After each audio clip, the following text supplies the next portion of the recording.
Bom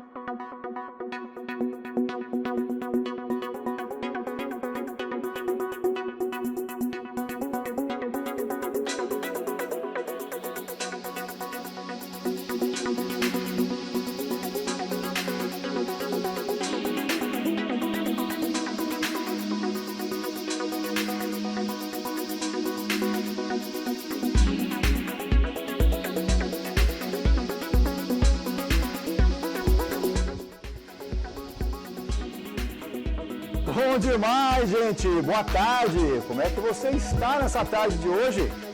Olha, vou lhe dizer uma coisa, hein? Esse time aqui, toda hora inventando coisas novas. Você viu a entrada nova que ficou aqui? Fizeram uma nova trilha pra gente. Esse meu time, vou te falar, viu? Tô aqui, ó, no estúdio do Espaço 321 Eventos hoje, com o Guilherme. O Guilherme tá comigo aqui dentro do estúdio hoje. O time todo lá dentro da nossa ilha, cuidando dessa transmissão. E olha, eu tenho novidades para vocês hoje e tenho aqui também um agradecimento. Não só à sua audiência, né? Que aqui nós estamos fazendo mais uma edição do programa Papo Digital da segunda temporada, mas um agradecimento especial a você que está assistindo a gente e mais do que isso.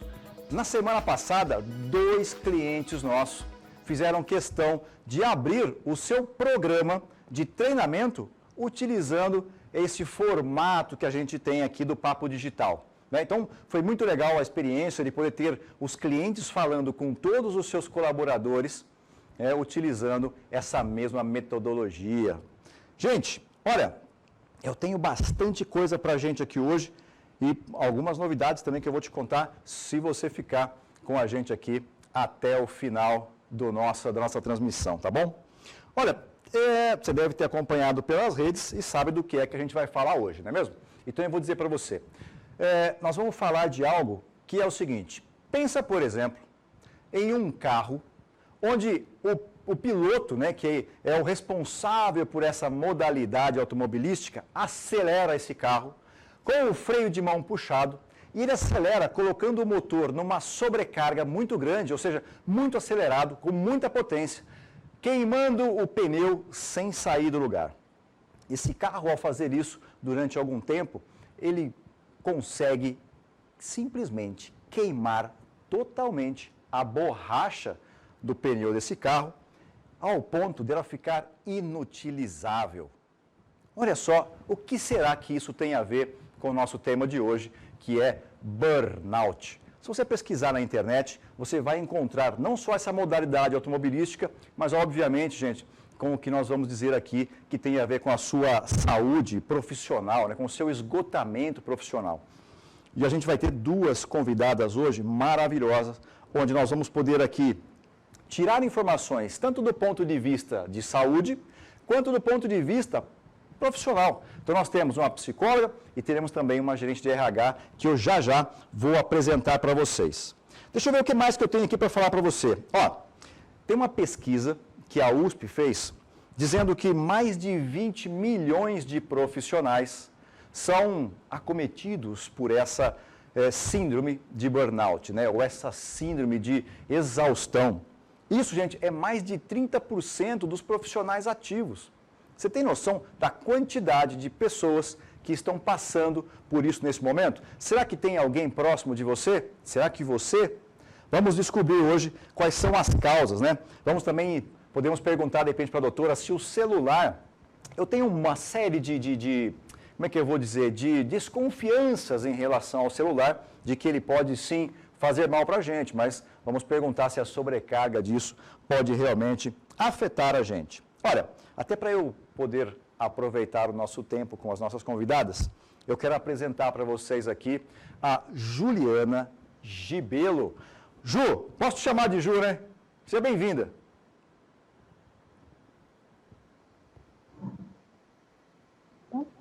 Olá, Cristiano, como vai? Tudo bem? Sim, pode chamar de Ju. Então tá bom. Tá me ouvindo bem? Estou te ouvindo bem. Olha, daqui a pouquinho a gente já volta aqui para eu trazer um monte de perguntas para você, tá bom? Combinado. Seja bem-vinda. Olha, e temos também aqui a Alessandra Miliati. A Ale é gerente de aprendizagem digital na RD, que a RD é a Raia Drogasil. Ale, seja bem-vinda também. Oi, Cris, super obrigada pelo convite, super feliz de estar aqui com vocês. Valeu, Ale. Vocês sabem, gente, que anteontem nós estávamos fazendo um aquecimento aqui para o dia de hoje e praticamente a gente fez um papo digital já aqui, porque nós ficamos mais de 1 hora conversando, porque é um tema de muita curiosidade, né? Não sei se você tem essa mesma curiosidade que eu, mas é um tema que assim, cara, como é que eu lido com isso? Como é que eu consigo resolver, né? E observar as pessoas que estão vivendo este momento de burnout. Olha, para a gente não tomar mais tempo aqui, ô Ju, volta para mim aqui. Se você puder, gostaria que você se apresentasse, né? Como é que é o seu dia a dia, né? Eu sei que você está no Einstein. Me conta um pouco da sua atividade, Ju. Sim, vamos lá então. Então, eu sou Juliana de Bello, sou psicóloga de formação, atuei por muitos anos dentro da área hospitalar, né, com pacientes graves, em terapia intensiva, pacientes oncológicos, sempre tive consultório também, então atendo na clínica, né, eu sou mestre em ciências, fui estudar um pouquinho de comunicação de notícias difíceis em terapia intensiva, né, para melhorar a qualidade de assistência, a relação com os pacientes e a equipe. Fui fazer minha formação em cuidados paliativos na Argentina, porque trabalhando em UTI eu fui entendendo um pouquinho, né, como a gente pode cuidar dos nossos pacientes que têm doenças graves e desejam aí pensar um cuidado melhor no fim de vida, principalmente. E fiquei no Einstein aí por 11 anos na área assistencial. Atualmente eu estou como coordenadora de ensino, coordenadora de pós-graduação de cuidados paliativos. Então, eu continuo na clínica, né, atendendo pacientes adultos, e também como docente e coordenadora de cursos de pós-graduação Lato Sensu. Então, essa é um pouquinho da minha experiência aí na área da saúde. Muito bem. Ju, você sabe que o Papo Digital, né, a gente trata de assuntos, obviamente, com a seriedade e que eles precisam, né, ainda mais um tema como esse, para o mundo corporativo, mas a gente tem aqui como objetivo sempre de ter um papo leve, né, um papo suave, e acho que é assim que as pessoas têm, sabe, sentido o prazer de participar e acompanhado esse nosso programa. Para quem está vendo a gente aqui, tem um QR Code na tela. Esse QR Code, fique tranquilo, você não é para mandar nenhum Pix para a gente. Esse QR Code, obviamente, se você acessar ele, é para você responder uma pesquisa, tá bom? Ju, vamos começar já aqui. O que é esse tal de burnout? A pergunta está certa, né? Burnout, né? Isso, exatamente. Então, vamos lá.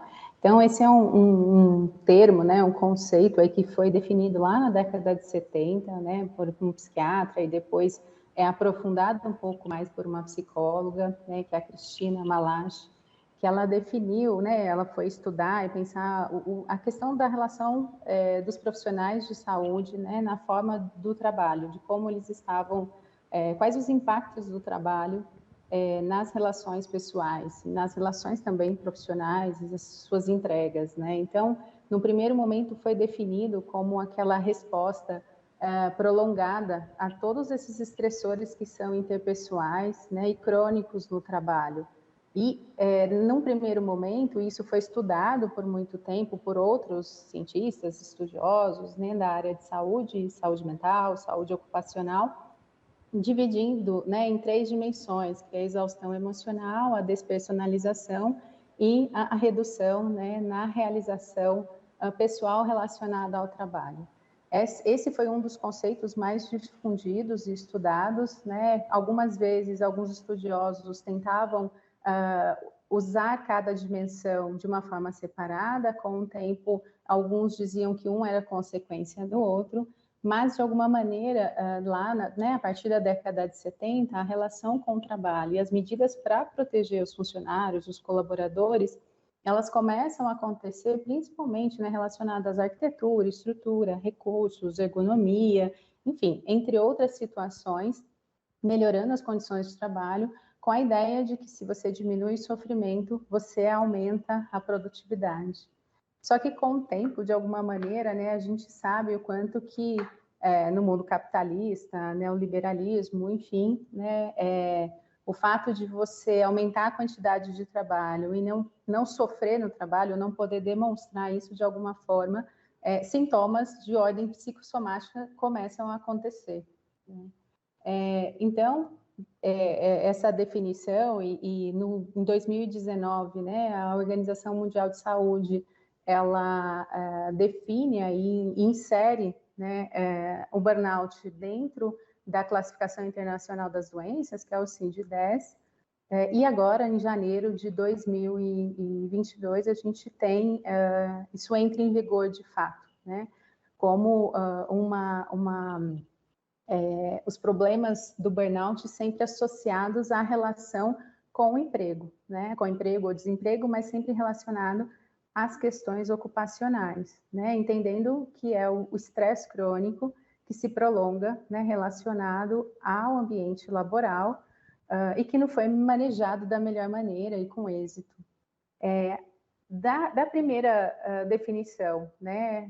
Da Cristina, e para esse momento agora, a principal mudança que a gente vê nas relações das dimensões do burnout está relacionado à sensação de esgotamento, aquilo que era nomeado como despersonalização, agora cinismo ou sentimentos negativos, e, em terceiro lugar, a eficácia aí, profissional, que de alguma forma é reduzida. Então, em linhas gerais, né, então a gente está falando desse processo de exaustão relacionado ao trabalho, né, onde a pessoa, né, aquele indivíduo, ele vai perdendo, né, a capacidade ali de se relacionar, de se envolver, né, tem efeitos na vida, na produtividade, ou seja, né, a pessoa ela vai adoecendo. Isso. A minha pergunta para você agora, né, era justamente essa: quais são os sintomas, né, para a gente poder identificar que uma pessoa está, sabe, sofrendo aí com, posso dizer sofrendo, né, porque deve ser um sentimento terrível isso, né? Sim, acaba tendo de alguma maneira, né, como consequência um sofrimento intenso, né, em função de tudo isso. Então, os principais, assim, a gente tem uma combinação, sejam de fatores de riscos que são pessoais, sejam fatores de riscos ligados à instituição. Então, a gente vai precisar olhar para o que acontece com a pessoa, que ela vai se desinteressando, ela vai se distanciando do trabalho, ela não consegue entregar, difícil ela acordar para ir para o trabalho, né, todos os dias, as relações entre os colegas ficam cada vez mais difíceis. A gente acaba vivendo um pouquinho, né, em uma sociedade, né, e quando a gente pensa, né, nas relações de trabalho, que para a gente ter uma alta performance, a gente tem que ter foco, tem que ter iniciativa, tem que estudar, tem que, enfim, né, é uma série de cobranças que são impostas socialmente, economicamente, enfim, institucionalmente, que acaba, de alguma forma, afetando a relação, né, dessa pessoa com o trabalho, né, e muito da cultura organizacional, da forma com que a gestão daquela instituição também se relaciona com o seu colaborador, isso vai afetar, direto ou indiretamente, né, os sinais e sintomas que podem acontecer com essa pessoa. É importante a gente tentar fazer uma diferenciação entre o que é um burnout e, por exemplo, quadros depressivos ou quadros ansiosos. Essas condições, né, os sintomas, sejam depressivos ou ansiosos, eles acabam sendo uma consequência, né, quando a gente fala do burnout especificamente, é uma consequência dos sentimentos e sintomas que vão acontecendo ao longo do processo, né? Então, a diferença, por exemplo, de um burnout para depressão é que o burnout ele está relacionado, né, às questões de trabalho. Isso não significa que uma pessoa não possa ter algo, né, de sintomas depressivos ou já faz algum tratamento em função de transtornos depressivos e, de alguma forma, a relação com o trabalho é potencializada. Mas essa diferença ela é importante, né? O início começa nas relações de trabalho. Muito bem, Ju. Ju, você tinha comentado um pouco antes, e até me chamou a atenção, quando eu fiz a pergunta para você sobre os sintomas, você falou sobre cinismo, né? E o cinismo, ele é um comportamento, eu não sei se eu poderia dizer que chega a ser um comportamento de defesa da pessoa. Você consegue trazer, de repente, um pouco mais sei lá, de informação sobre isso? Por que a pessoa se comporta utilizando o cinismo, ou em que momento que isso aparece? O cinismo, ele é quando a pessoa ela começa, né, não se afetar, né, ela fica desafetada, né, ela se distancia daquelas relações ou de uma determinada situação, e ela começa a ficar indiferente. Então, em função desse esgotamento emocional, né, relacionado à sua função, ao trabalho, à carga horária, à rotina, às cobranças, enfim, a forma com que ela se relaciona com esse trabalho. De alguma maneira, isso vai trazer essa sensação, né, de desprazer em relação àquilo que ela fazia. Não tem um propósito, não tem uma motivação. Até em situações onde você gosta do que você faz, dependendo da forma, ou como isso acontece, né, a sobrecarga ela pode fazer você se questionar, por exemplo, o sentido, né, daquela escolha na sua vida. Então, o cinismo, ele vai passar por esses sentimentos negativos, né? E para você não entrar em contato e não sofrer com aquilo que te causa sofrimento, que é a relação com o trabalho, ou com as pessoas, enfim, o que causa em si esse sofrimento, o cinismo e os sentimentos negativos é uma forma de se afastar. A gente poderia, né, dizer de ter uma função aí, de fato, de uma certa defesa, né? Porque isso põe um distanciamento em relação àquilo que você não quer que te faça sofrer.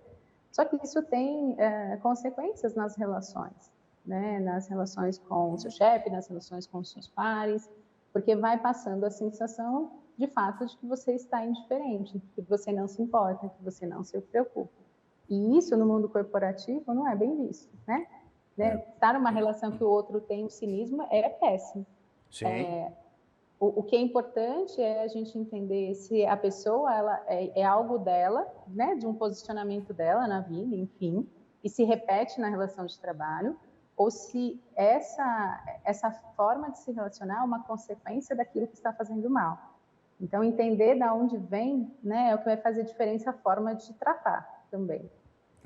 Eu imagino a situação, né, da relação entre um liderado e um líder, e o líder, por exemplo, estar, né, num momento desse e usando o cinismo como... Deve ser terrível, porque ele pode estar sofrendo com o burnout e vai causar o burnout no liderado por conta desse comportamento, né? Isso. E aí o quanto que...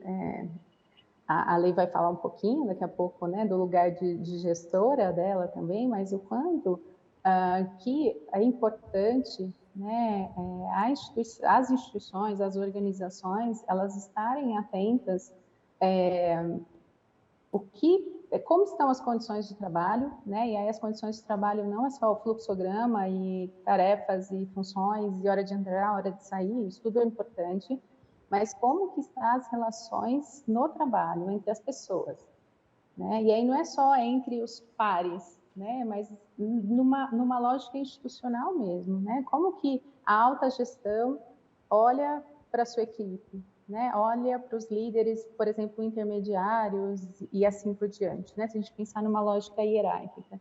Então, não adianta, né, a gente promover, e a pandemia trouxe isso, né? Acho que a pandemia acabou trazendo e mostrando um sofrimento que ele sempre existiu, ele já existia antes, mas numa lógica talvez anterior de que era igual para todos, existia um jeito de funcionar, de se comportar, de se adaptar, e se não desse certo, o problema, geralmente, a maioria das vezes, era da pessoa, daquele profissional.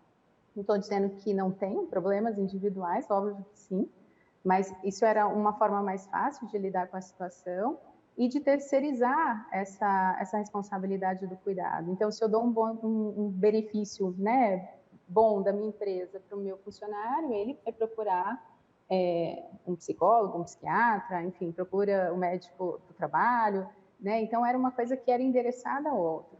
O que a gente está vendo agora, e quando a gente pensa na Organização Mundial de Saúde, a gente tem que ter um certo cuidado também de não patologizar e não medicalizar os nossos sentimentos. Então, é importante ter uma diferenciação entre o que é sofrimento emocional, que está relacionado aos sentimentos inerentes ao ser humano. A gente fica triste, a gente fica com raiva, a gente tem dia que não quer estar no trabalho, tem dia que a gente está cansado. Ou seja, tem questões pessoais que vão interferir na sua atenção, no foco, enfim, nas suas relações.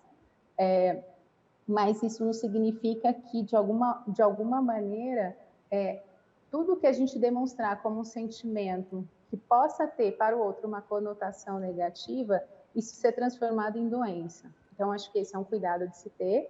Por outro lado, a gente tem, até pelos números que você apresenta no início, né, dizendo aí que mais de 30% dos profissionais ativos estão, né, com burnout, ou pelo menos diagnosticados ou com sintomas, mostra o quão sério é essa situação. E aí a Organização Mundial de Saúde vem trazer isso para a gente não terceirizar, mas as instituições poderem também se responsabilizar que elas são parte desse cuidado. Então, como pensar ações institucionais nos times, nas equipes, para que elas sejam, de alguma forma, preventivas. E que sim, que se precisar de um psiquiatra, se precisar de um acompanhamento psicológico, se precisar de intervenções do ponto de vista tratamento, né, esse encaminhamento vai acontecer. As parcerias, os benefícios, eles serão muito bem-vindos. Mas a gente está falando de um passo anterior. Por que será que tem esse número? O que está acontecendo dentro das instituições e relações de trabalho onde as pessoas estão adoecendo? Será que isso é de cima para baixo? Né? É do nosso lado? Então, como cuidar disso? Como a gente cuida da gente para a gente poder cuidar do outro? Então, não adianta eu estar preocupada com o meu time, com o meu colaborador, se eu não cuido, se eu não me olho. Se eu respondo e-mail 3 da manhã, né? Se eu sou uma gestora, respondo e-mail 3 da manhã, eu mando WhatsApp às 6, eu deixo de almoçar, eu marco uma reunião atrás da outra, né? Eu abro mão de fazer coisas que são importantes também, pessoais, na minha vida. Sim. Né? Ô, Ju, e nesse período, por exemplo, que você... eu imagino assim, durante a pandemia, você não deve ter feito atendimento, né, presencial. Né? Então, eu imagino que pessoas, por exemplo, com a síndrome, elas devem ter procurado o hospital em algum momento, e o tratamento complementar, esse me corrija se eu estiver errado aqui na visão, mas o tratamento complementar é feito de forma psicológica ou emocional, não sei qual a melhor palavra, né? O tratamento clínico disso deve ter uma continuação psicológica. Como é que trata como uma pessoa à distância numa situação dessa? Isso foi uma grande questão, né, para vários profissionais, porque a gente estava acostumado com o mundo presencial, né? Isso é até uma pauta que a gente pode discutir depois aí. Eu quero escutar a Lê também relacionado ao modelo híbrido, voltar ou não para o trabalho. Mas a gente estava acostumado com as relações, né, pessoais. Então, o paciente marcava horário, vinha para o consultório, o médico encaminhava, enfim. E, de repente, né, o mundo teve que se reorganizar, não só na minha clínica, mas nas instituições, o que é o home office, qual a separação entre o pessoal e o profissional, os filhos, como foi isso para todo mundo e os impactos que isso tem também na nossa saúde psíquica. As relações no trabalho, então, eu participei aí, né, quando eu estava...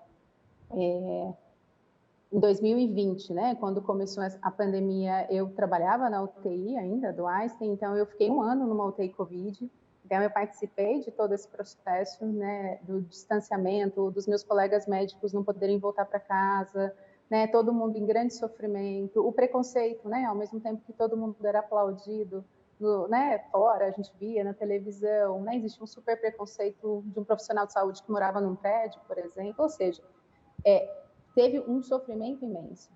E aí, né, como cuidar das pessoas, né? Então, desde dos meus colegas, como que a instituição ela foi lidando com esse sofrimento que foi sendo potencializado por um momento pandêmico e como que isso chegava nos nossos consultórios, tem, né, psiquiatras e psicólogos, então foi um momento de um boom mesmo nas agendas e de encaminhamentos e não ter. E aí, como criar esse vínculo e como promover cuidado mesmo por uma tele. Então, sim, é possível, né? Acho que todo mundo teve que se reaprender como fazer a relação. E aí, acho que a relação, na verdade, né, a relação terapêutica, né, o vínculo que você constrói com o seu paciente, né, no meu caso, como psicóloga e sou psicanalista, ela passa, né, pela demanda que surge ali e como essa relação vai sendo construída de confiança e de trabalho. E aí é uma construção, né? Não é algo que tem começo, meio e fim, não é extremamente objetivo, mas foi possível, ainda é. E aí, hoje, mesmo voltando para o consultório no modelo presencial, eu tenho vários pacientes, né, que são de outros países ou de outras cidades e que funciona muito bem. Por outro lado, acho que a questão da tela, e aí vou expandir muito mais para além do tratamento, eu acho que isso aproxima e possibilitou as pessoas estarem em lugares, outros lugares, seja estudar, seja, né, nós estamos aqui hoje transmitindo uma live, um bate-papo, é importante, a gente consegue acessar muito mais pessoas. Só que é algo que a gente vai ter que começar a se questionar e a pensar, e acho que volta na sua fala do celular também, é o quanto que a tecnologia nos aproximou, mas também nos distanciou das relações, né? Do olhar, da fala, do nosso não verbal, do nosso corpo, da relação com o outro, situações onde você se indispõe, e aí se você está numa tela, você fecha a sua câmera e desliga o microfone e não faz contato, né? Você simplesmente some do WhatsApp, né? Você simplesmente some, para não lidar com nenhum mal-estar. Na vida presencial, se você está numa reunião, por exemplo, e tem um mal-estar, você vai ter que lidar com aquela situação. Como que você faz, né? Você tem que se colocar, você tem que argumentar, você tem que falar. Então, agora a gente também está vivendo um outro momento também de muito sofrimento, através de sintomas ansiosos, de sintomas depressivos, que é as pessoas voltarem a se relacionar socialmente, voltar para a vida, para o mundo, né? Então, as pessoas estão mais intolerantes, né? Com menos paciência, a questão dos limites, né? O que é o limite, o que são regras, o que é direito, o que é dever. Então, acho que é interessante que o imprevisto da vida, né? Uma pandemia que toma essa proporção mundial, o quanto que ela mudou. E aí mudaram as relações também entre as pessoas e, com certeza, não tem como mais a gente querer que volte a ser como era antes. Então, pensando na questão da volta para o trabalho, e o ponto principal que eu acho como se constrói essas relações de trabalho, que não está relacionado a só ter um cargo e um bom salário, ou não, né? E um crachá. Eu até tinha segurado essa pergunta para fazer para você no final, porque tem uma... Mas a gente pode voltar depois. Eu recebi uma mensagem interessante no Zap aqui, acho que até o pessoal me ouviu aí, que eu falei só, mandei no Zap, que depois eu quero projetar ela ali e vai ao encontro do que você está dizendo. Tá? Daqui a pouquinho, não foge não, daqui a pouquinho tem mais perguntas, eu vou fazer para você aqui. Tá, eu vou trazer a Alê para a conversa com a gente, e aí na sequência, depois do bloco de perguntas com a Alê, eu volto contigo para a gente fazer uma amarração disso. Combinadíssimo. Tá bom? Tá ótimo. E segura essa daí que eu preciso dessa resposta, hein? Alê? Tá. Oi, Cris. Tá com a gente? Tô aqui. Tá bom. Alê, você viu cada coisa que a Ju trouxe aqui, né? Eu nem imaginava aqui essa situação, porque a gente está dentro do escritório de alguma forma, parece que a gente está dentro de um ambiente seguro, né? E muitas vezes dentro da empresa, e aqui na ISAT, a gente, durante esse momento de pandemia, a gente viveu bastante do home office, né? Então, perdemos um pouco o contato com as pessoas, quer dizer, o contato no dia a dia perdemos bastante, né? Aquele contato de estar no cafezinho junto. Apesar de estar somente a um Teams de distância, a gente sabe que não é a mesma coisa, né? Não é mais como ter, por exemplo, né, quando a gente está olho no olho, né? Que o olho no olho é diferente. E a gente percebeu o seguinte, quando as pessoas começaram a retornar para o escritório, as histórias que as pessoas contavam eram muito complexas, né? De como é que foi a adaptação num mundo tão moderno como a gente está aqui do século XXI, de repente se deparar com isso tudo. Mas agora que eu tenho um desafio para você, ó. É o seguinte, como você tem aí uma boa carreira, né, aí dentro do RH, né, já há longo tempo, não que você, obviamente, começou muito nova, né, igual eu, nós começamos a trabalhar com 12 anos de idade, né, exatamente. Estamos há uns 12 trabalhando, 12, 15, né? Isso, por aí. Como é que você enxerga, Ale, essa questão da saúde emocional comparada com o que se falava sobre isso há alguns anos? Bom, eu acho que primeiro a gente precisa concordar, e acho que todo mundo concorda, que o mundo do trabalho ele mudou muito, né? Ele tem evoluído não só com a chegada das gerações, mas a cada movimento histórico que acontece, a gente tem um movimento dentro do mundo do trabalho. Então eu vejo que a gente já evoluiu, a gente já consegue falar sobre esse tema, o que antes não era nem possível, né? Antes era um tabu muito grande você mostrar uma vulnerabilidade, você mostrar que você tinha um defeito, você não podia trazer isso. Então, hoje, o mundo do trabalho está mais aberto a isso. Hoje é possível você chegar e você mostrar essa sua vulnerabilidade. Mas ainda é um tabu muito grande falar de saúde emocional em algumas organizações. Então, o que eu vejo é que hoje existe uma disposição em ouvir. A gente está sendo incentivado, né? E acho que a pandemia também trouxe esse movimento. Eu costumo brincar que na pandemia a gente aprendeu que os nossos chefes, os nossos colegas são pessoas que têm família, né? Que tem o cachorro que late, que tem o filho que corre na câmera. Então, eu acho que é esse movimento que obrigou a gente a ir para o remoto, ele fez com que a relação de trabalho se tornasse mais humanizada, né? Eu lembro que logo na pandemia eu estava trabalhando e aí eu vi alguma coisa da casa da minha chefe da época, eu falei, meu Deus, né? Pensei comigo, meu Deus, é como eu, né? Sofre os mesmos dilemas que eu. Então, eu acho que essa é uma grande mudança. Quando a gente começa a entender que o outro, do outro lado, tem uma pessoa e essa pessoa passa por dilemas, como a Ju disse, né? Ela tem um sentimento e a gente não pode ignorar esse sentimento, eu percebo que dá essa abertura para a gente falar sobre o tema. Acho que está melhor, mas não acho que ainda está o ideal. Eu acho que ainda existe tabu, a gente conversou bastante sobre isso no nosso bate-papo, né? E esse tabu ainda faz com que a gente tenha casos escondidos. Eu me assustei quando você falou que 30% das pessoas ativas no mercado de trabalho, elas têm burnout. É só a gente parar para pensar, né? Se minha equipe tem 10 pessoas, eu tenho 3 pessoas que podem estar com essa síndrome e talvez eu nem tenha ideia de quem são elas. Numa organização que tem 1.000 funcionários, eu tenho 300 pessoas que estão sofrendo disso. É muita gente, né? Numa organização maior, onde eu tenho 10.000 pessoas, são 3.000. Olha quanta gente. E como é que a gente está começando a abrir espaço para falar sobre isso? Não pode ser só através de temas como live, sabe? A gente precisa realmente abrir a nossa escuta e o nosso olhar para as pessoas. Acho que melhorou, mas ainda acho que falta bastante, viu, Cris? Eu concordo com você.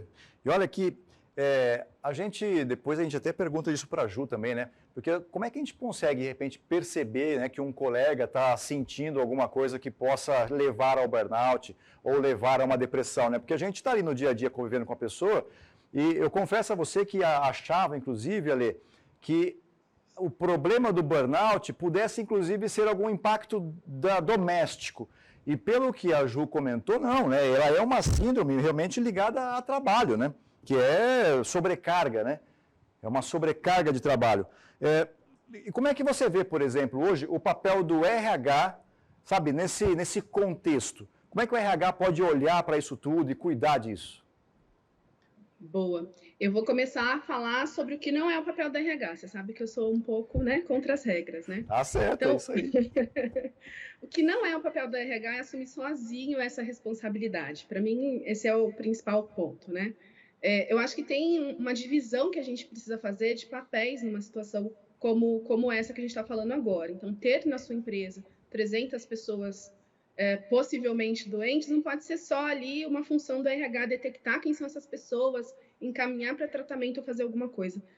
Tem que ser uma função da liderança. Então, eu acho que tem um papel dividido entre RH, líder e aí, pasmem, eu acho que pares também. Porque uma das coisas que eu percebo, né, que o que mais evolui uma cultura tóxica é quando você tem pares que são difíceis de conviver. E os pares também têm uma influência muito grande no burnout. Muitas vezes a gente associa, né, esse problema ao gestor, ou à diretoria, ou, enfim, alguém que está lá em cima. E muitas vezes não, a gente está com esse problema ali do lado, nessa dinâmica nova de trabalho que se formou, e muitas vezes onde a competição fica até um pouco desleal. Então, acho que tem um pedaço aí que é do par, um pedaço que é do líder e um pedaço que é do RH. O pedaço do RH, para mim, está muito em trazer as ferramentas, né, dar o apoio para que esse tema seja falado dentro da organização. Eu não acredito que o RH, e aí sou eu, Alessandra, pessoa física, falando por mim, não acredito que o RH é responsável por resolver o problema. mas eu acho que ele pode dar essa abertura, né? Então, ele pode começar a provocar as conversas sobre o tema, ele pode criar rituais de gestão, ele pode preparar a liderança, ele pode trazer todo esse apoio clínico, né, que já acontece através dos benefícios, mas ele é um facilitador, né? Ele não é quem resolve. E para mim tem um papel muito claro do gestor, que é estar muito próximo da equipe, e a proximidade. Eu aprendi uma coisa, né? Eu sou a mãe da Maria, então eu nem falei um pouquinho sobre mim, mas acho que esse parênteses eu tenho que dar, assim. Eu sou a mãe da Maria. Maria, ela tem 8 anos agora. E uma das coisas que eu percebi sendo mãe que trabalha é que não é a quantidade de tempo que eu passo com ela, mas é a qualidade do tempo que eu tenho com ela. Porque muitas vezes o gestor fala assim, poxa, Lê, mas eu tenho uma equipe de 20 pessoas, como que eu vou fazer para olhar para todo mundo? Não é quantidade de tempo, é qualidade de tempo. É quando você está com ele, você está com ele. Você está ali, né, na tela, junto com ele, conversando com ele, sem celular na mão, sem outra preocupação, e realmente abrir a sua escuta. É que é diferente Então, passar tempo, né, Ale, e dedicar tempo, né? Totalmente, diferente. né? Passar tempo, eu passo lá no Candy Crush, né? Eu passo lá no joguinho, né? E dedicar tempo, eu dedico tempo para as pessoas. Então, acho que hoje, né, a gente fala que quando eu olho para gestores e eu vejo gestores colocando na mão do RH essa responsabilidade, eu acho que a gente precisa repensar o nosso papel. Quando você aceita se tornar gestor em qualquer nível, você aceita cuidar de gente, né? E aí você pode ser o diretor financeiro, você vai ter que conhecer de PNL, você vai ter que conhecer de investimento, de mercado, de futuro, de criptomoeda, de seja lá o que for da sua área técnica, mas você precisa conhecer de gente, né? E acho que o gestor que investe o seu tempo em conhecer a equipe, ele faz um papel muito bom. E o par precisa perceber, né, se alguma coisa está acontecendo ali, ele está ali no dia a dia, e também abrir essa escuta. E eu não acho que tem que expor, mas ele pode mostrar para a pessoa, né, que ela tem caminhos, ele pode indicar esses caminhos para as pessoas. Faz sentido isso? Claro que faz sentido demais. E a outra coisa que eu fico imaginando também aqui, já pensando nesse ambiente, como é que o líder, por exemplo, deveria lidar com isso, né? Quais seriam, de repente, as habilidades que um líder deveria ter para lidar melhor com essa situação no dia a dia? Além dele poder identificar, obviamente, né, Ale? Como é que um líder poderia lidar melhor com isso? Acho que o primeiro ponto é ele realmente ter esse olhar mais humanizado para o time e ele abrir a escuta dele primeiro, assim, né? Ele mostrar para o time que ele está junto. E aí acho que eu gosto de trazer um pouquinho da minha experiência. O que eu vou contar logo no começo da carreira, assim. Eu fui promovida, virei gestora, e quando eu virei gestora, eu tive um desafio que chegou, o meu gerente disse assim, olha, a gente vai ter que desligar tal pessoa. Eu tinha uma semana na gestão, eu nem conhecia a pessoa. E eu fui lá fazer, junto com o meu gerente, a demissão da pessoa do meu time, a primeira pessoa que eu demiti. E aí o que eu descobri, que naquele dia era aniversário da pessoa. E aí a pessoa me respondeu, muito obrigada pelo presente de aniversário que você me deu. Nossa. Aquilo marcou a minha carreira de uma forma, né? A gente muitas vezes aprende na dor. Então ali eu entendi que para ser uma gestora e para me sentir bem naquele papel, porque eu me sentia uma carrasca, eu me sentia super mal, eu precisava me aproximar e conhecer das pessoas. E precisava dar essa proximidade para elas. O que não significa que eu acredito que a gente tem que virar amigo, não é isso. Né? Acho que é um papel diferente. É se abrir realmente e verdadeiramente para as pessoas. Então, quando eu trato com o meu time, eu uso uma metodologia que eu aprendi em uma das empresas que eu passei, que eu gosto bastante, que se chama Times Saudáveis.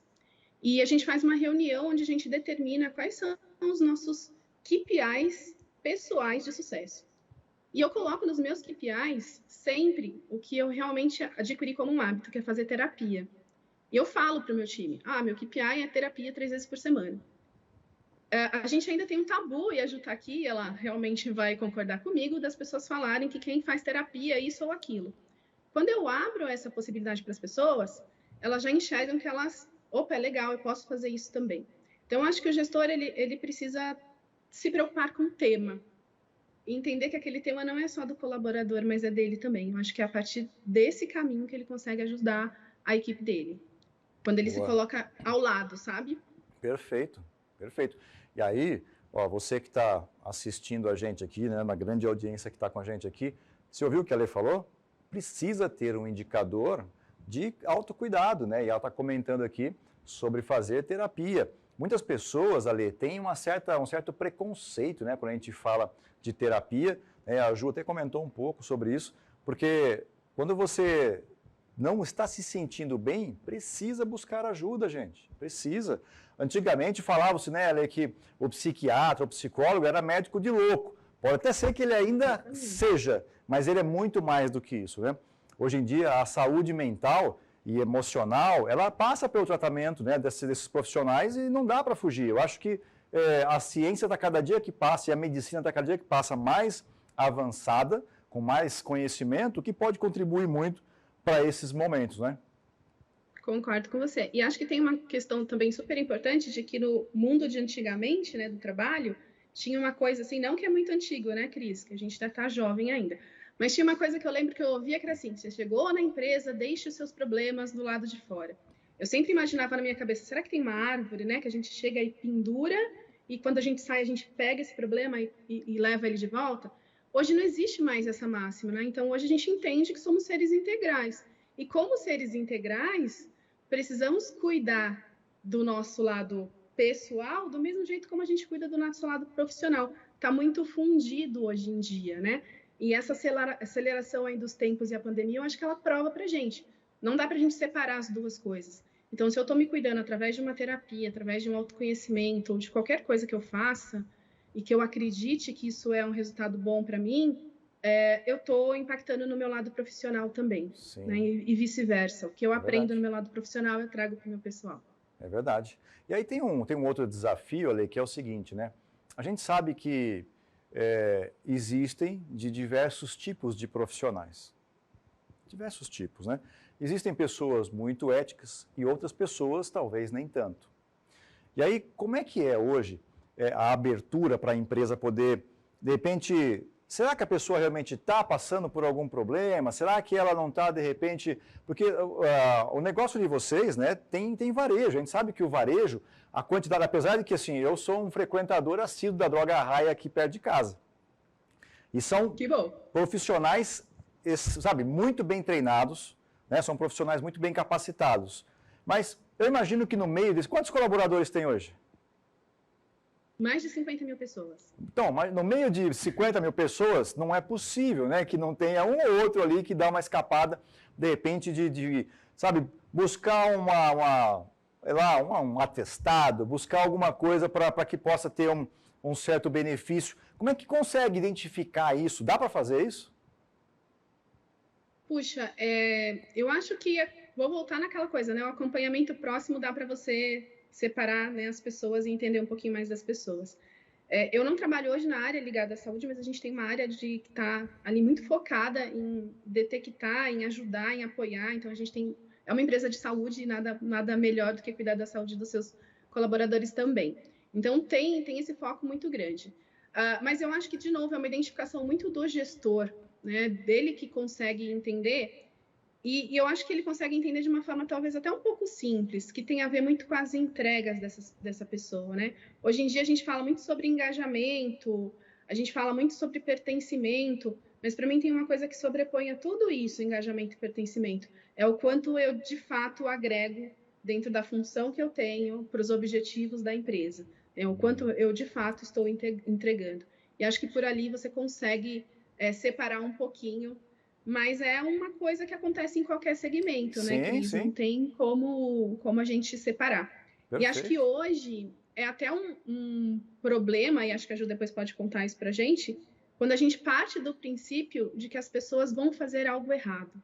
Então, eu tenho uma visão de que a maioria das pessoas, 90% das pessoas, elas saem de casa para fazer algo bom. Elas não saem de casa para fazer algo errado no trabalho.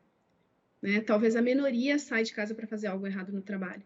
Então, eu prefiro ser um RH que foca nas pessoas que saem para fazer algo certo do que tentar controlar, né, e ali manter algum tipo de punição para quem está fazendo algo errado.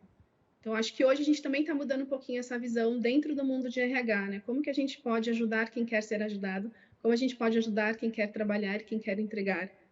Sim. E quem não quer, a gente vai conseguir detectar através dos mecanismos de avaliação. Né? Hoje eu trabalho na área de desenvolvimento de pessoas mas eu já trabalhei na área de recrutamento, eu já trabalhei na área de sucessão, na área de talentos. Então, hoje a gente tem mecanismos e ferramentas que mostram performance, mas a gente agora tem que acreditar que as pessoas estão indo fazer o certo. É verdade. Ale, outra, você comentou nessa área de treinamento. Então, como é que hoje, de repente, a área de treinamento pode contribuir para que os colaboradores possam ter uma vida emocional, mental, mais saudável? Tem alguma técnica específica que vocês estão utilizando aí, algum método? Hoje, o que a gente tem feito, e não só na RD, vou falar um pouquinho do mercado de treinamento, a gente tem trazido para dentro das salas de aula a questão dos soft skills tão falado, né? Então, a gente não está mais trabalhando só com temas que são temas tão relevantes para uma determinada função, né? Os treinamentos técnicos. A gente também está trazendo questões sobre inteligência emocional, a gente está falando muito a respeito de saúde mental, e não acho que são só as lives que funcionam, longe disso, mas eu acho que é um caminho para a gente começar a trazer esse tema. Algumas empresas hoje no mercado já estão separando o tempo da carga horária para que as pessoas possam aprender, para que elas possam estudar. Então, acho que quando a gente também, né, tira um pouquinho a cabeça daquela tarefa que a gente está fazendo e a gente consegue sair desse espaço de ficar ali sofrendo com o trabalho e ir para um espaço de, poxa, eu estou aqui, eu estou como aprendiz, eu estou aprendendo, eu estou participando de algo que me motiva, ajuda a diminuir essa sensação de burnout. Então, acho que hoje as empresas estão muito focadas nisso, né? Não é só o que eu preciso aprender para o dia a dia de trabalho, mas o que eu preciso aprender para ser um colega de trabalho melhor, um gestor melhor. Além disso, tudo que as empresas hoje têm investido em liderança. Um dos maiores investimentos no mercado, e vocês melhor do que eu sabem disso, é na preparação da liderança para que eles consigam realmente ter esse papel de gestores de gente. É verdade, concordo com você. A liderança tem feito a diferença. E aí tem uma coisa interessante, Ale, que é assim, né?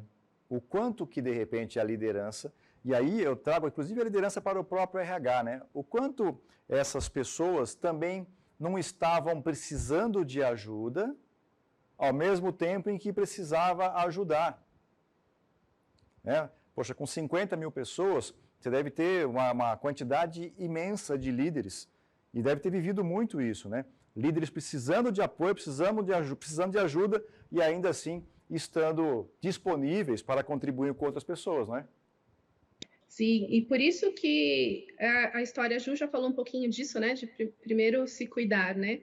Eu gosto sempre da metáfora da máscara de oxigênio dentro do avião, quando a comissário de bordo fala, né? Máscaras de oxigênio cairão automaticamente, puxe a sua para liberar o fluxo, coloque a primeira em você e depois ajuda o outro.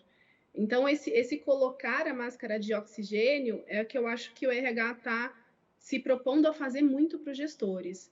É trazer para ele essa condição de que ele consiga estar melhor preparado para ele lidar com uma situação que talvez ele não compreenda. Eu já passei por um caso, em um trabalho anterior, de um gestor que teve uma pessoa, e a gente falou sobre isso, acho que esse papo é muito sério, uma pessoa que tinha cometido uma tentativa de suicídio, e essa pessoa ia receber uma avaliação de desempenho onde ela tinha ido mal. E o gestor me ligou, desesperado, perguntando, a avaliação vai sair, o que a gente faz? E meu primeiro impulso foi, a gente liga para a psicóloga. E a gente entende com a psicóloga qual é o melhor caminho a fazer, e a gente segura a avaliação, a gente não mostra a avaliação para a pessoa. Mas quem vai orientar é quem tem clinicamente capacidade de fazer isso. Né? Então, a gente precisa dar a máscara certa de oxigênio para o nosso gestor também. Acho que esse é um dos papéis do RH. Né? Quando você me perguntou dos papéis, esse é o papel. Dar a máscara certa. A gente não tem todas as respostas e a gente precisa procurar junto a resposta mais adequada. Hoje a gente vive num mundo que a gente fala tanto de diversidade, a gente já aprendeu, a gente já entendeu, assim, eu espero, que as pessoas são diferentes. E pessoas diferentes, elas têm demandas diferentes. Então, a gente não vai ter uma resposta pronta para cada caso que acontecer. A gente realmente vai ter que tratar esses casos de forma bastante individual. Muito bem. Ale, você sabe que eu sempre tenho provocações aqui. Aí agora a minha provocação vai para você. Como é que você se previne e como é que você realmente se cuida ou se blinda, se é que é possível, né, de uma possibilidade de se aproximar de um burnout? Puxa, eu hoje tenho tomado consciência, eu acho que isso para mim faz muito sentido, de como dos meus sentimentos, né? Então, se eu estou incomodada, eu procuro entender o motivo pelo qual eu estou incomodada. E uma das coisas que eu faço é me permitir sentir, que eu acho que isso também é uma coisa que a gente não foi muito ensinado, né? Então, se eu tô triste, eu choro, eu vou chorar. E acho que homem também deveria fazer a mesma coisa, né? Porque dizem que os homens são mais fortes, que homens não choram, é mentira. Então, eu permito me sentir aquilo que eu tô sentindo. Tem um dia que eu vou estar mal, tem um dia que eu não vou querer fazer uma coisa, eu me permito sentir aquilo. Mas quando eu vejo que isso é uma constância, aí liga um alerta para procurar ajuda. Então, eu me percebo muito. Eu acho que isso foi uma das coisas que mais me ajudou durante a pandemia. Eu sou uma pessoa super adepta ao modelo de trabalho remoto. Eu até ouso discordar um pouco de você do começo, Cris, que você falou que é muito diferente. Eu acho que dá para a gente criar boas conexões, né? Eu acho que a gente consegue fazer... É diferente, mas eu acho que a gente consegue chegar no mesmo resultado no remoto. Eu não sofri com o remoto, mas eu sofri os dilemas de ter que fazer a gestão de uma casa, de ter que trabalhar, e eu precisei ficar muito atenta a como é que eu estava me sentindo e entender que eu não ia dar conta de tudo, e entender que ninguém dá conta de tudo. Então, eu tenho uma frase que eu uso. Eu também sou coach, então eu atendo algumas pessoas, elas escutam sempre essa frase que eu falo, que é: tá tudo bem. Não deu certo agora? Tá tudo bem. Não consegui dar conta de tudo agora? Tá tudo bem. Para tudo a gente consegue dar um jeito, para tudo a gente consegue trazer uma solução. Então eu me cuido desse jeito, assim, tentando me exigir menos e sabendo que tá tudo bem se eu não der conta agora, que eu tô fazendo o meu melhor com o que eu posso, com o que eu tenho nesse momento. Perfeito, tá certo. E você sabe que você comentou, né, que discorda, né, do que eu havia comentado. Eu concordo com você que dá sim para se fazer uma gestão à distância, né? O que eu tinha comentado, pelo menos o que eu senti, tá? É que, e aí eu sou muito sinestésico, né? Então eu gosto do abraço. E eu fiquei um mês em casa só, e já voltei para o escritório. E quando eu voltei não tinha ninguém. Então, apesar da gente ter, né, a facilidade de estar a um Teams de distância, eu estava acostumado, sabe, de chegar lá no café, e aí se abraça um e conversa com um, né? Eu sou sinestésico e para quem faz aí os perfis comportamentais, eu sou comunicador, né? Então, é aquela coisa, gosta do oba-oba, né? Então, eu senti bastante. Você fala segurando a pessoa, né? Exatamente, eu senti bastante. Você não tem noção da dificuldade que é para mim não ver você aqui do meu lado, ó. Se estivesse aqui, já estaria pertinho aqui, ó. Mas eu acho que é muito isso que você falou, é dos perfis, né? Então, e essa questão, eu fico vendo, eu acho muito, muito interessante isso. Tem gente que fala, não vi a hora de estar aqui. E tem gente que está em pânico porque tem que voltar. Então, é muito uma questão do perfil e do quanto a pessoa se readaptou a essa nova realidade. E eu também adoro cafezinho, adoro pão de queijo. A gente brinca, né, que treinamento fala, puxa, treinamento à distância não tem pão de queijo, né, gente? Então, é uma falta que a gente sente. Mas dentro de um contexto em que a gente aprende que conexão ela pode acontecer de outros formatos, a gente entende que a gente não tem tanto a perder. E vou te dar um exemplo. Conheci uma pessoa na outra empresa, virtualmente, no começo da pandemia. É a pessoa com quem eu mais falo até hoje. Eu nunca vi essa pessoa pessoalmente. É a pessoa para que qualquer problema que eu tenho, eu ligo e eu pergunto e eu peço ajuda. E a gente criou uma conexão, ela foi mãe durante o período da pandemia. A gente criou uma conexão que eu tenho uma conexão com ela maior do que com pessoas que eu conheço presencialmente. Então, eu acho que, sim, faz muita falta. Sou sinestésica também gosto de pegar nas pessoas. Mas a gente consegue mudar, sabe? A gente consegue aproveitar um outro lado que eu acho que esse digital trouxe pra gente. Da gente estar reunidos aqui, a gente aqui, você em Campinas, né? E a gente está com gente assistindo de todos os lugares. É verdade. E você sabe que assim, né, a ansiedade deve ter também influenciado muito nesse momento, e talvez tenham pessoas ansiosas aqui, que é para a gente responder as perguntas aqui. Ó, a Lígia, que está participando com a gente, a Marta, a Andréia, Juliano, Clara, Léo, tem bastante gente com a gente aqui mandando perguntas.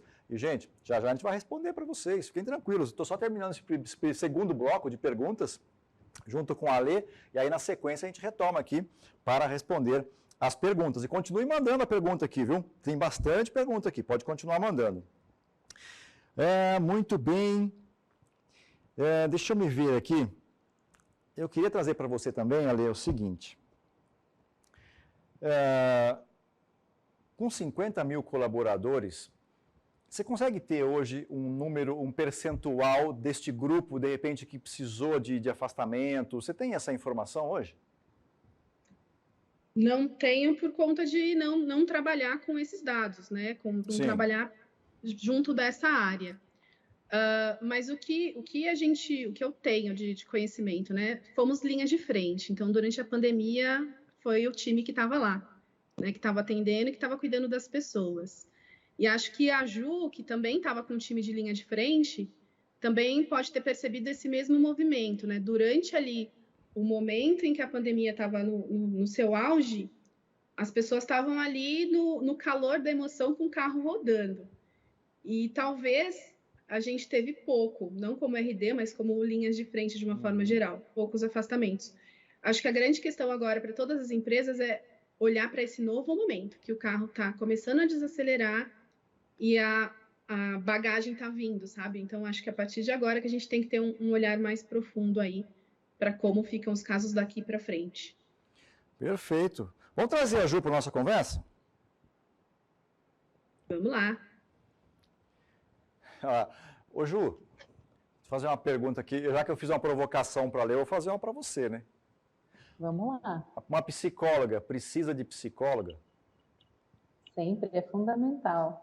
Isso acho que é um dos pré-requisitos, Cris, da nossa formação, né? A gente sempre tem que olhar para estudar sempre, né? A gente fala da teoria, da supervisão dos casos e da nossa análise pessoal, né? É muito importante para a gente poder, de fato, quando estar com o paciente, estar com ele, né? A demanda é dele, as questões são ele. Então, de uma forma muito mais didática e simplista, ter esse distanciamento mesmo.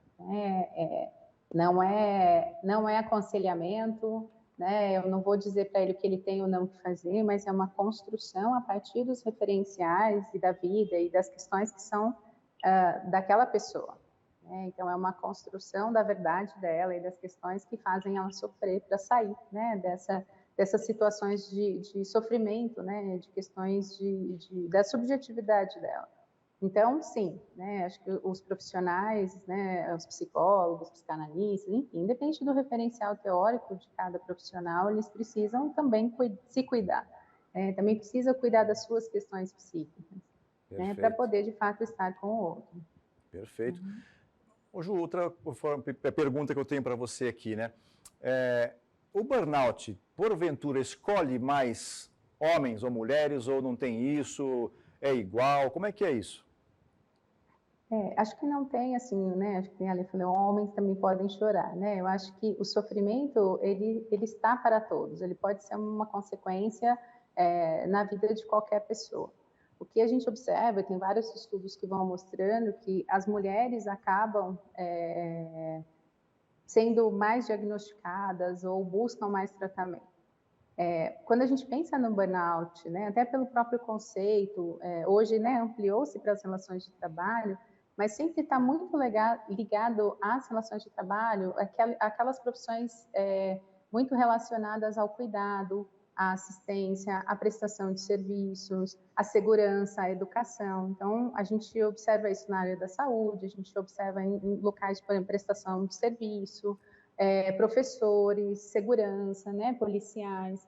Então, porque são trabalhos onde você se propõe a cuidar de um outro, né? Vigilância o tempo todo, entregas constantes, às vezes trabalhos muito mecanizados, alta complexidade, dependendo para um trabalho, como eu citei, de uma UTI, por exemplo, enfim. Então, acho que de alguma forma a gente olha para isso e acaba vendo, muitas vezes, o burnout sendo acometido mais em mulheres. Até porque, no final, a mulher ela tem uma dupla jornada, ela volta para casa, ela precisa continuar cuidando, né? Então, a gente observa isso. Mas, independente de números, acho que o que é importante é todas as pessoas entenderem quais são seus limites internos, e que isso não é um sinal de fraqueza, de incapacidade, mas que existe, por sermos humanos, temos uma subjetividade, temos sentimentos, a gente tem as nossas fragilidades. E que se algo não está bem, você precisa cuidar disso para continuar a vida e continuar cuidando e não adoecer. Né? A gente não precisa procurar um processo terapêutico, uma análise pessoal, naquele momento que você chegou no limite do limite ou ultrapassou. Né? Ou já está, né? A Lê deu o exemplo do colaborador, está com ideação suicida, ou não consegue mais sair de casa, isso afeta os relacionamentos. Né, que você já está no momento que você está fazendo uso de outros dispositivos para sair daquela realidade. Né? Então, acho que é importante a gente parar para se olhar e entender se você precisa de ajuda e de cuidado, né? Até para não adoecer. Então, a gente não precisa ter burnout para se cuidar. E aí é um cuidado que vai para além, né? Um cuidado muito integral, né? Você cuidar da sua saúde física, cuidar da sua saúde emocional, da sua espiritualidade, das suas relações sociais. Ou seja, como você olha para a vida, como você se relaciona com a vida. É muito além. O trabalho é uma parte disso. Então, a gente precisa ter esse cuidado de uma forma extremamente ampla. Certo. E aí eu tenho uma outra pergunta que eu acho que deve ser até uma curiosidade da Alê também. Alê, pelo menos é uma curiosidade minha de trabalho, veja se você de repente também tem isso aí. Fico pensando assim, há culturas, por exemplo, como a China, né, como esses lugares onde a mão de obra ela é quase que escravizada, não sei se o melhor termo é esse, mas é uma mão de obra muito, né, judiada, muito consumida, muito exaustiva. Como é que essas pessoas conseguem sobreviver ou não sobrevivem? Você tem alguma informação, Ju, sobre isso? Eu não sei, acho que é curiosidade da Lê também, né, Lê? Como é que isso funciona, né? Acho que cada cultura vai lidar, né, com o sentimento, com as relações sociais, com a saúde, né, de uma forma muito particular. Então, a gente precisa conhecer a cultura do outro, né? Até pelo fato de eu ter trabalhado na área da saúde, ter trabalhado em hospital há muito tempo, né? Eu fui aí psicóloga hospitalar e sempre trabalhei em terapia intensiva.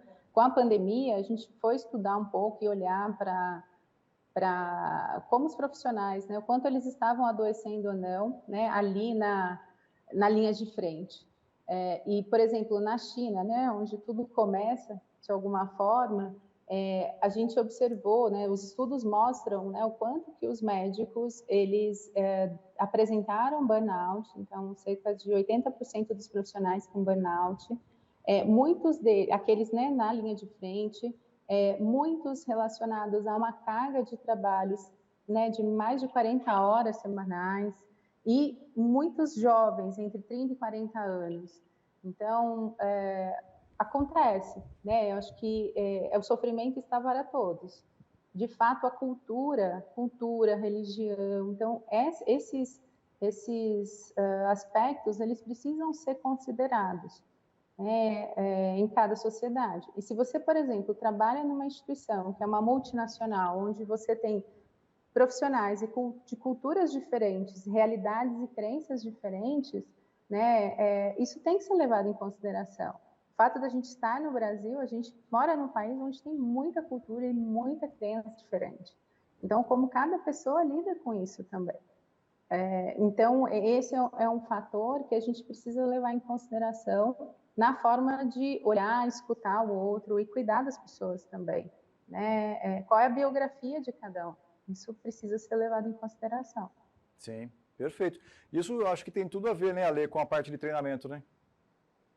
Sim, sim, tem tudo a ver. A gente precisa sempre entender que público que a gente tem e o que... Eu sempre falo, né? Falam tanto em colocar o usuário no centro, o RH também precisa colocar o usuário no centro.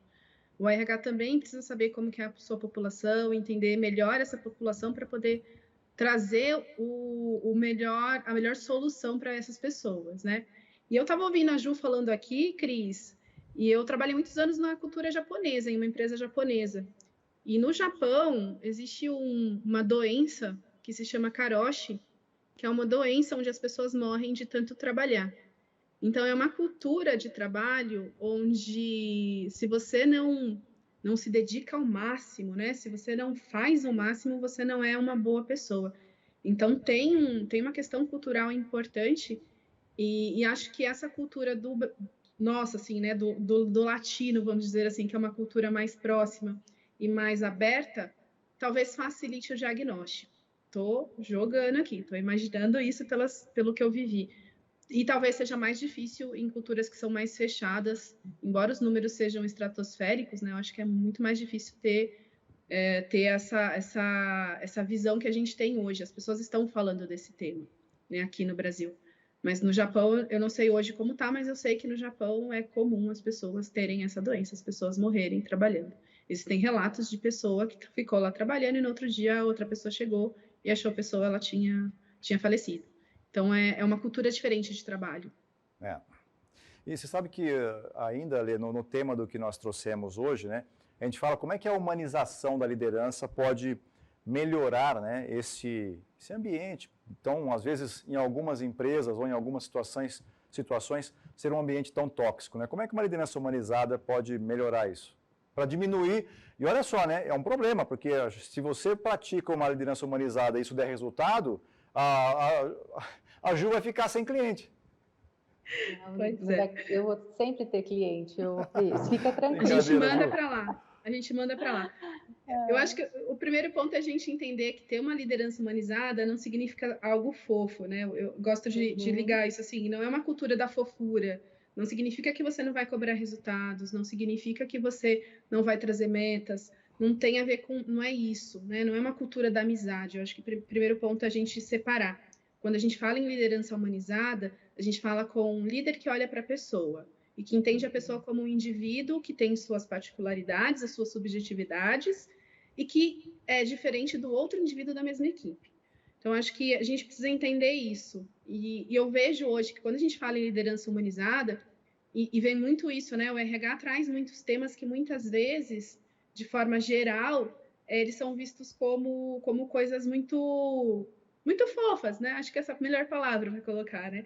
Então, acho que a gente tem que desmistificar, sabe? Existe técnica, se a gente quiser, dá para a gente usar técnica. Existe ferramenta que a gente pode estudar para a gente se tornar um líder humanizado. E existe a prática. Eu acho que a liderança, ela também requer isso, sabe? Ela requer uma prática, ela requer ter passado por situações como essa que eu contei para vocês, de demitir uma pessoa no dia do aniversário, de ter uma situação que você não sabe como agir frente a uma pessoa que, em um meio de uma reunião, começa a chorar descontroladamente. Então, a gente precisa viver isso e, muitas vezes, o que a gente também pode fazer para se tornar um líder humanizado é procurar as nossas referências. Quem é um líder que você olha e que você se inspira? Quem é uma pessoa que você vê que tem um estilo de liderança que faz sentido para você? Quem é a pessoa que tem uma equipe que tem baixa rotatividade de pessoas, o que você vê o time feliz? E acho que conversar com essas pessoas. E, de novo, não é só a função do RH, né, trazer esse tema liderança humanizada. É do líder também buscar isso.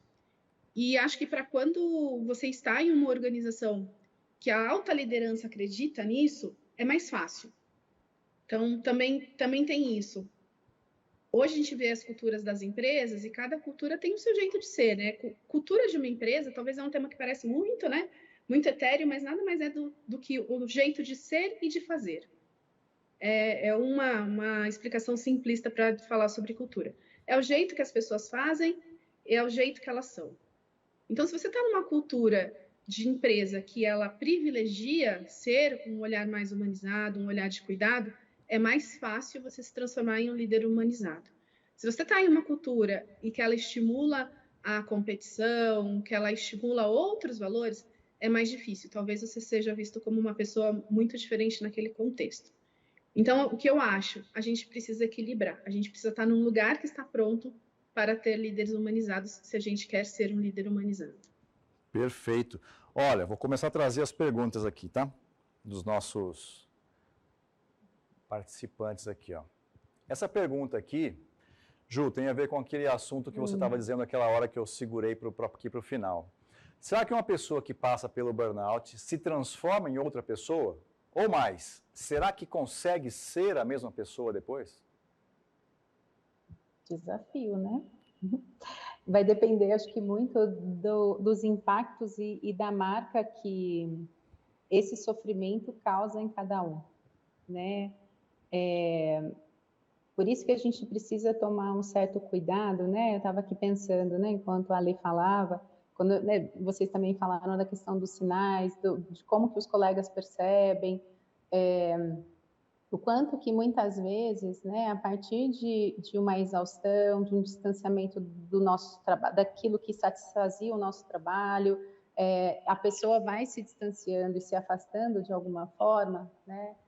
E aí, para ela não entrar em contato com esse sofrimento, ela também começa a ter mecanismos de fuga, e que num primeiro momento não é buscar ajuda, né, da qual ela volta para casa e todo dia, por exemplo, começa a tomar um vinho, uma cerveja, aí para aguentar o trabalho, né, porque ela chega no trabalho, ela não está bem, ela não está feliz, ela toma muito café, só que à noite ela é energética, aí à noite ela toma remédio para dormir, ou seja, ela vai criando mecanismos para dar conta daquela situação, só que ela também vai desenvolvendo, né, aquilo que segura, ao mesmo tempo ela coloca ela em risco, são comportamentos de risco para alcoolismo, para uso abusivo de drogas, né, para, enfim, distanciamento da família, dos amigos, né, para insônia, porque você começa a ter, né, a pessoa começa a ter sintomas que não são só de ordem emocional, né, a somatização, ela começa também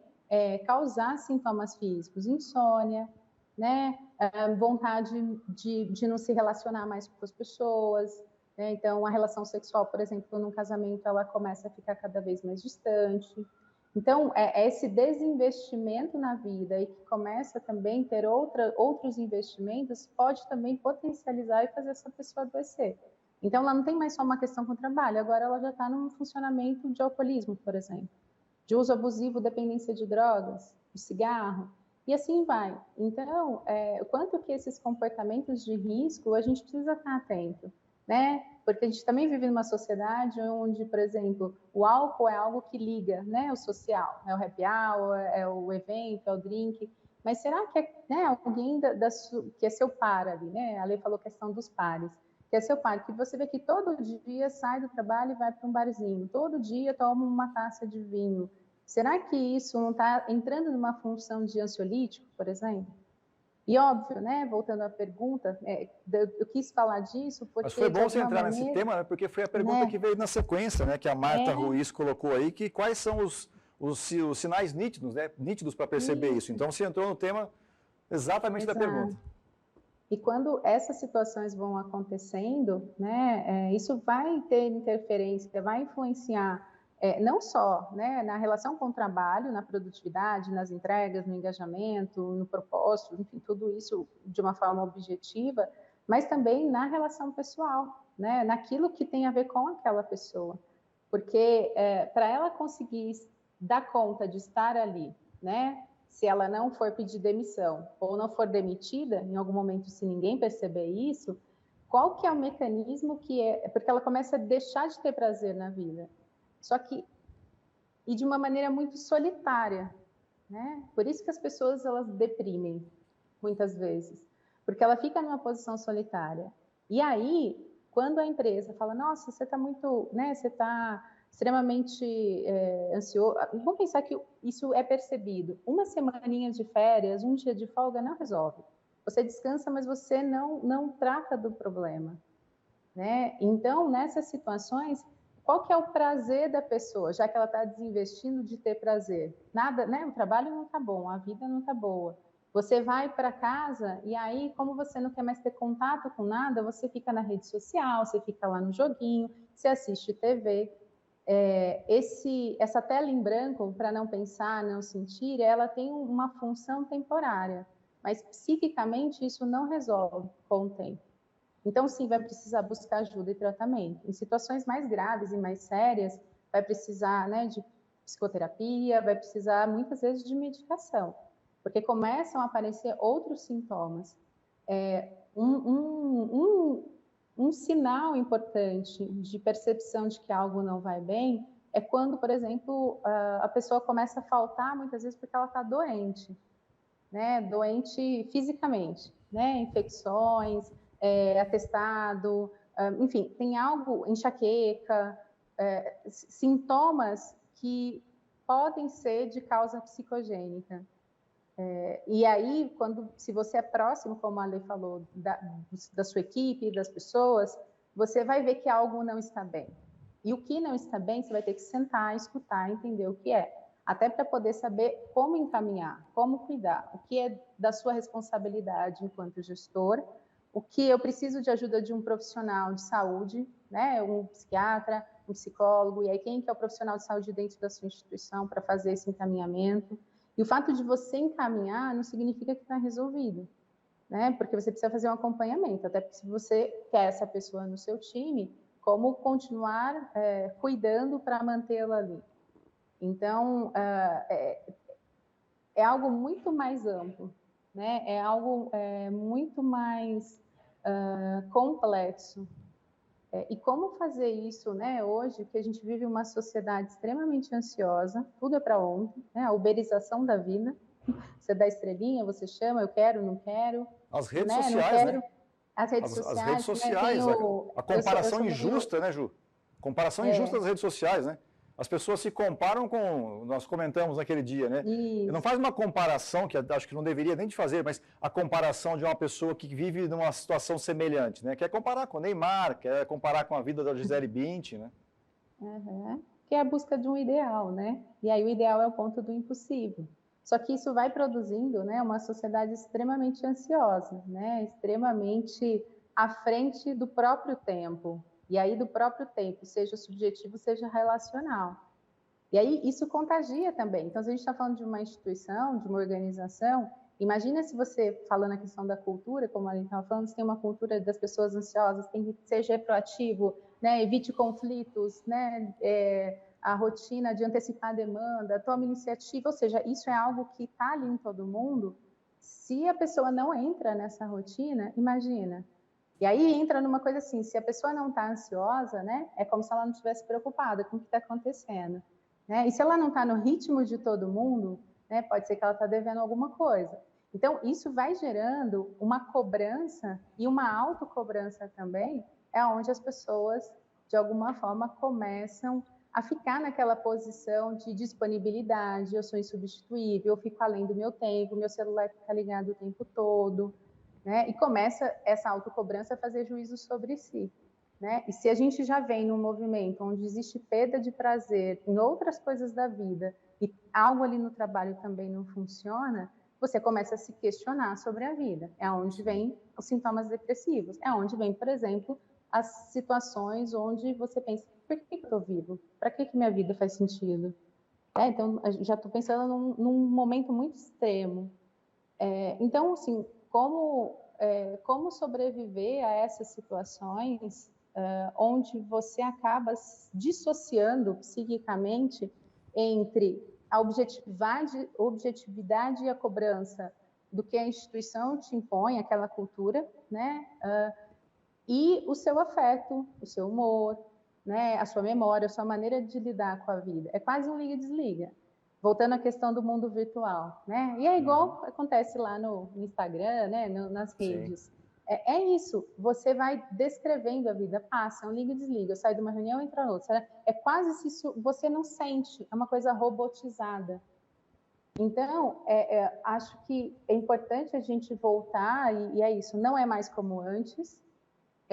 A pandemia ela é um marco antes e um depois, mas assim, vamos tentar pensar que isso sempre deveria ter acontecido. Acho que tem os tempos históricos, sociais, econômicos, mas a gente está falando de relação, né? Da relação, da sua relação, da sua subjetividade com o mundo, com a vida e com o trabalho. Perfeito. Eu tenho mais uma pergunta para você e depois uma para a Lê. A pergunta que veio aqui da Lígia, ela está perguntando, ela está dizendo o seguinte, né? Que parece que antigamente não se ouvia falar muito de burnout. Isso é porque não existia ou a gente não tinha essa informação aqui, ou realmente é mais comum nos dias de hoje? Acho que sempre existiu, né? Talvez não, as pessoas não davam esse nome, né? A gente tem uma cultura também de como eu falei, de patologizar. Então, talvez era diagnosticado como transtorno depressivo, transtorno ansioso, pânico, né? Acho que com a nomeação, né, a indicação aí pela Organização Mundial de Saúde a inserir no CID, faz essa diferenciação. O que é causa a partir das relações ocupacionais e de trabalho, o que é algo, né, se é algo, por exemplo, um transtorno depressivo ou ansioso, que tem a ver com outras causas. O que não significa que uma situação de burnout pode desencadear sintomas ansiosos ou transtorno de depressão. Então, sempre existiu a questão, acho que como era nomeado e qual a importância que a sociedade, que as políticas públicas, as políticas, enfim, davam a isso. Porque a gente vem, né, se a gente pensar na história aí, da saúde mental, da psiquiatria, a gente vive um preconceito gigante. Né? O Cris até brincou, né? Quem vai para o psicólogo, psiquiatra, é porque está louco. A gente vive isso até hoje, tem um preconceito muito grande. A pandemia, ela veio dizer que todo mundo é vulnerável, que todo mundo é frágil, que a gente não tem garantias, que a gente não controla nada, nem a própria vida, nem as próprias escolhas. Ou seja, todo mundo, mais ou menos, passou por perdas significativas, teve que abrir mão de muita coisa, teve que fazer escolhas, nós tivemos perdas simbólicas nesse abrir mão e negociação, e não poder ir, cancelar a viagem, enfim, mil coisas. Nós tivemos perdas reais, muitas pessoas perderam pessoas importantes na sua vida. Socialmente, quantas pessoas morreram no nosso país? Né? A gente viu muito pela TV, eu vi de perto dentro da UTI, o que era o sofrimento de alguém com Covid. E que você podia ter o melhor respirador, a melhor cama, mas se você não tivesse bons profissionais, né? A clínica era soberana ali. Então, a gente sofreu muito, cada um dentro da sua vida. E eu, quando falo sofreu muito, não significa que todo mundo adoeceu. Não. Mas muitas pessoas que negavam a própria subjetividade, nesses momentos, a vulnerabilidade disso. Você também é humano, você pode chorar, você perder, você teve que abrir mão, você não está aguentando sua família dentro de casa, porque saía às 7 e voltava às 11. Né? Muitas pessoas se uniram, outras se separaram. Então, assim, mudou, não é mais como antes. Então, eu acho que abriu um pouquinho essa caixinha aí de Pandora, e as pessoas acho que se disponibilizaram, mas foi na hora do limite, né? A olhar e se cuidar. E as instituições de saúde, né, começaram a olhar pela sobrecarga, pelo excesso de trabalho e o sofrimento, e muito provável isso contaminou também as outras empresas, né, com home office, como desenvolver pessoas à distância, ou seja, todo mundo teve que se reinventar. Então, esse assunto, ele vem mais à tona e ele está aí porque ele é importante, sempre foi, e ele precisa, acho que, ser levado, de fato, como a Lê falou, em consideração. As pessoas precisam, não é só para o outro, né? A gente não pode mais ficar como espectador e dizer que só o outro precisa de cuidados, a gente também precisa, e como a gente vai fazer isso? Perfeito. Perfeito. Tem mais uma pergunta aqui, até para a gente poder dar no tempo de vocês aqui, para a gente poder encerrar no horário. Eu tenho uma pergunta para ler aqui. Lê, vou até projetar essa pergunta aqui, que diz o seguinte, ó. Ale, aí na Raia ou em alguma outra empresa que você passou, teve algum programa de saúde mental? Pode dar alguma dica para tratar isso com um programa contínuo na empresa? Lá da Bruna Godoy. Bom, eu já passei por algumas empresas que têm programa de saúde mental, né, e é sempre um conjunto, né? Eu falo que esse tema ele é um iceberg. O que está na ponta do iceberg é o que é muito comum as organizações fazerem. Então, começar com as lives, começar com os treinamentos nesse tema, criar as rodas de conversa, grupos de conversa. Isso é o que está ali no topo da pirâmide. E aí, eu vou falar até de uma forma mais genérica, tá? Então, por todas as empresas que eu passei, tinha isso. As lives, os grupos de discussão, preparação da liderança. Acho que são os 3 pilares que estão em cima da ponta do iceberg. O que tem embaixo do iceberg tem uma questão ali de cultura, que é, né, o que eu também trouxe um pouquinho para vocês, a nossa cultura, ela privilegia a ansiedade, ou ela privilegia a vulnerabilidade, ela abre espaço para conversa, a gente pode falar de problemas, então tem uma questão na cultura que precisa ser olhada. E uma outra coisa que está embaixo ali da ponta do iceberg, que para mim talvez é uma das mais importantes, é olhar para a estrutura. Porque não adianta nada a gente viver de lives, viver de treinamentos, se no dia a dia aquele colaborador está muito sobrecarregado com o que ele precisa entregar. Então, a gente tem uma questão de estrutura, entender a estrutura para saber qual a capacidade de produção daquela pessoa. Né? Quando você fala, né, Cris, que 30% das pessoas estão sofrendo isso, eu fico pensando, então tem 70% das pessoas ali que estão sobrecarregadas, né? Porque a gente tem quando a gente tem esse problema, e a Ju bem trouxe isso, a gente tem uma falta até de, não quero mais colocar a mão nisso, eu não quero mais fazer isso. Só que a tarefa está ali, alguém tem que fazer. Então, a gente tem que olhar para essa sobrecarga das pessoas. Então, para mim, são esses 5 pontos. Assim, um programa contínuo, ele precisa pensar em educação, ele precisa pensar em treinamento, ele precisa ter um foco com cultura, e aí dentro de cultura eu vou ligar com o propósito da empresa, a empresa precisa acreditar nisso, e precisa ter esse pilar de olhar para a estrutura e para entender o que a gente pode flexibilizar nos processos. Tentei explicar de uma forma prática, assim, né? Tá bom. Olha, tem mais um monte de perguntas aqui, mas como o nosso tempo está chegando aqui ao final, eu gostaria de agradecer muito aqui e até estender aqui com a Ale de novo. Ale, queria te agradecer e dizer se você tem alguma mensagem final para deixar o seu contato, se você tem alguma recomendação aí de livro, de filme. Super obrigada, Cris, obrigada, Ju, pessoal que está aí assistindo. Aqui a gente não fica sabendo quem está, mas eu ouvi alguns nomes que eu conheço também, então super obrigada por estarem por aí. Minha sugestão é que a gente comece por entender melhor esse tema vulnerabilidade. E não conheço ninguém melhor do que Brené Brown para falar sobre isso. Então, existem TEDs, é só buscar aí, né, no Google, Brené Brown. Ela fala sobre vergonha, ela fala sobre vulnerabilidade, ela fala sobre liderança, que são temas que têm tudo a ver com a conversa de hoje.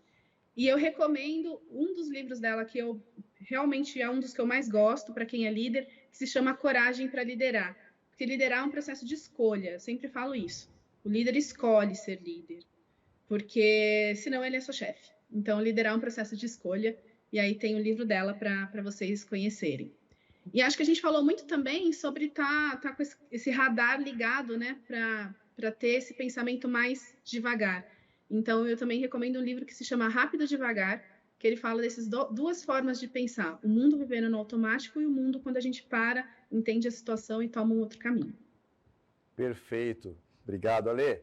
Ju, você também, sua mensagem final, seu contato, como é que a gente faz para te achar? Tem recomendação também aí de livros, de filme? Vamos lá, queria agradecer, Cris, a Fabi, enfim, por esse papo digital, a Ale, foi ótimo estarmos juntas aqui. Eu acho que, enfim, a minha dica é sempre pensar, acho que sempre se questionar, pensar como que está a sua relação com o seu trabalho, como que está a sua relação com a vida, né? Quais são as fontes de prazer que não é só trabalhar, o que você tem feito para você, que forma que você tem se cuidado de forma integral, né? Física, emocional, social, espiritual, né? Não precisa adoecer para você buscar ajuda, né? Então, fazer uma análise, fazer psicoterapia, de fato, entrar em contato com quem você é, enfim, questões aí que passam pela dinâmica psíquica ao longo da vida. Quando a gente pensa no trabalho, né? Então, complementando o que a Ale disse, um bom líder, né? O desenvolvimento de uma equipe, aí acho que uma das coisas principais é a escuta, né? A gente fala da comunicação, melhorar a comunicação, mas você só vai conseguir transmitir aquilo que você quer se você escutar o outro, se você quiser saber do outro, né? E saber do outro é que o outro fale, né? Vim saber de você, que seja 5 minutos, né, Ale? Vim saber de você, e aí saber de você, né? Que o outro te conte e saber da história dele. Então, isso é importante. E que, pensando se vai voltar para o escritório, se vai continuar online, que as coisas não se tornem mais obrigatórias, porque tem que ser assim, sempre foi assim e vai ser assim. mas que, de alguma maneira, as pessoas elas estejam juntas para agregar algum valor a uma experiência. A gente fala, né, no hospital, a gente fala muito da experiência do paciente, né, nos outros lugares, experiências do cliente, experiência da pessoa, cuidado centrado na pessoa, mas a gente também precisa ter um olhar da experiência do colaborador, né, daquele funcionário. Então, acho que é isso que eu deixo, assim, não deixem de se cuidar, né? Não deixem de olhar para si, porque se você não olhar para si, não se cuidar, você não estará com o outro, de forma alguma. E aí o outro pode ser a esposa, o irmão, a mãe. E aí eu vou deixar alguns filmes, assim, que estão relacionados à saúde mental, que eu acho que tem um que é muito bonitinho, que é um desenho antigo, de 2015, mas ele é atual, que é o Divertidamente. Assistam, porque ele fala dos sentimentos que a gente tem. Né? Tem um que fala um pouquinho da história da saúde mental, da psiquiatria, que é da Nise, O Coração da Loucura, né? Que é um filme lindo que conta a história da psiquiatria no Brasil. Acho que é importante a gente saber de onde vem. Tem aquele filme bonitinho também da Julia Roberts, Extraordinário, né? Que conta a relação do filho dela e como que é essa questão do vulnerável, da inserção, da relação. Né? Tem um clássico aí, o Coringa também. Então, acho que tem filmes interessantes que faz a gente pensar como é lidar com a diferença, com a diversidade, né? E com o outro que é diferente. Como que a gente se relaciona com o outro, não transformando o diferente em errado, né? A partir só do seu referencial. Perfeito. Então, obrigada, gente. Obrigado, Ju. Obrigado, Alê. Gente, agradecimento a vocês que estiveram com a gente até agora aqui.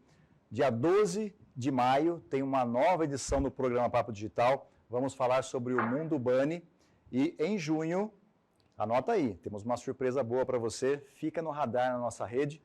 Eu sou o Cristiano Franco, se você quiser me achar nas redes sociais, Cristiano Franco, tanto no YouTube, Cris Franco Oficial lá no Instagram e Cristiano Franco no LinkedIn. Antes de encerrar, eu queria deixar aqui uma leitura de um texto, vamos chamar assim, que são as palavras do poeta Almir Sater, que para mim tem tudo a ver com o que nós falamos aqui hoje, tá? As palavras dizem o seguinte: ando devagar porque já tive pressa e levo esse sorriso porque já chorei demais. Hoje me sinto mais forte, mais feliz, quem sabe. Só levo a certeza de que muito pouco sei ou nada sei. Conhecer as manhas e as manhãs, o sabor das massas e das maçãs. É preciso amor para poder pulsar e é preciso paz para poder sorrir. É preciso a chuva para florir. Penso que cumprir a vida seja simplesmente compreender a marcha e ir tocando em frente.